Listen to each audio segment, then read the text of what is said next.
Donc je me suis lancée dans une enquête assez hallucinante, obsessionnelle, où j'ai eu la chance de le faire à une époque où tout est numérisé. Donc c'est une enquête à la fois sur le 19e et le 20e siècle, mais c'est quand même une enquête 2.0, avec des archives, des découvertes qui m'ont permis de recomposer des mondes engloutis. Alors à la fois la communauté juive d'Algérie qui sort du Moyen-Âge et passe en 30 ans du Moyen-Âge au XXe siècle parce qu'ils deviennent français grâce au décret Crémieux.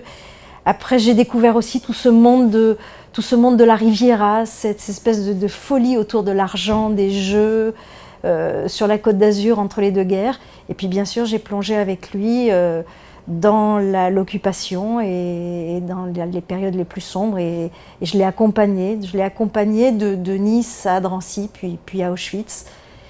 Et j'ai, au détour de toutes ces enquêtes, j'ai découvert les hommes qu'il a aimés, parce qu'il y en a eu plus que ce que je pensais au départ.